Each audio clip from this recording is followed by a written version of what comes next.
Colonel Sanders was born in 1890 on a little farm in Henryville, Indiana.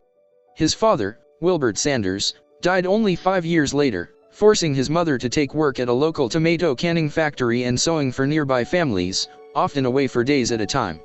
In the meantime, Sanders, who was the oldest of 3 siblings, was forced to take care of the home and his family. This is when he started to develop his cooking skills. At the age of 10, he took his first job at a local farm. When Sanders was 12, his mother remarried and took her children to live with her new husband in the suburbs outside of Indianapolis. His relationship with his new stepfather was strained, to say the least, and the two fought often.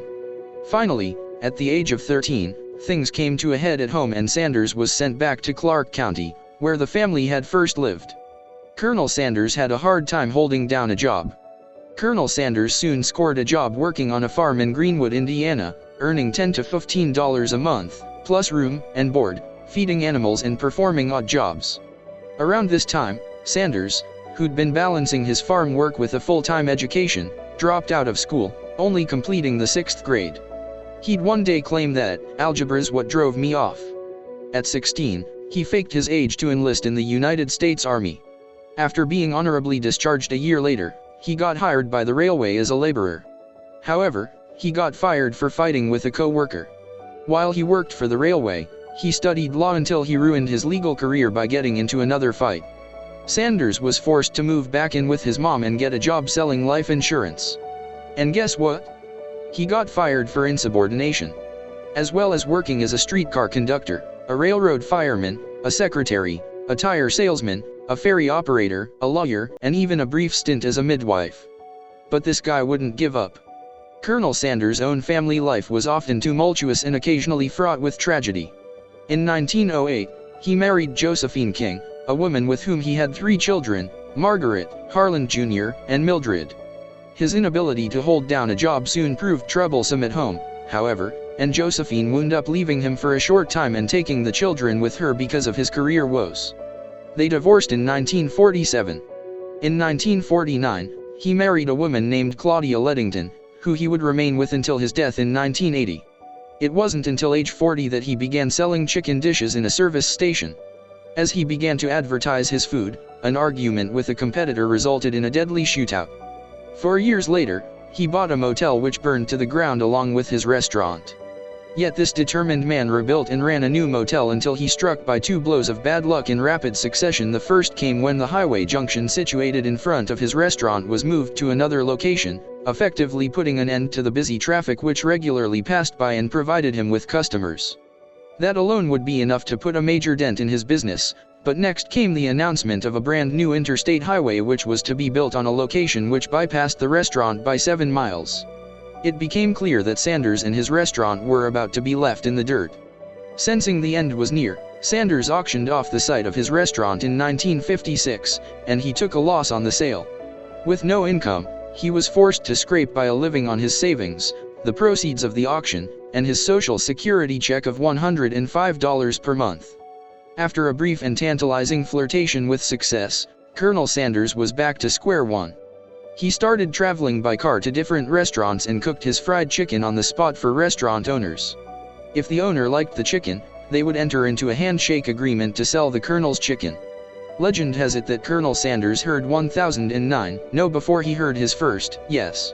It was a slow, expensive, and humiliating way to pursue business partners, and in the meantime Sanders, and sometimes his wife, lived out of his car and ate begged meals from friends whenever he could. But it worked. By 1964, he had franchised over 600 outlets and built a company worth millions of dollars.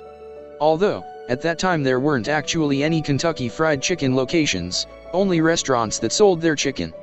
At the age of 74, Colonel Sanders owned a thriving company with 17 employees, an office, space, and a not inconsiderable profit margin. Naturally, it attracted predators. John Y. Brown, Jr., was a 29-year-old lawyer from Kentucky who, with his millionaire patron Jack Massey, set out to convince Sanders to sell his company. The Colonel, at first, firmly declined their offer.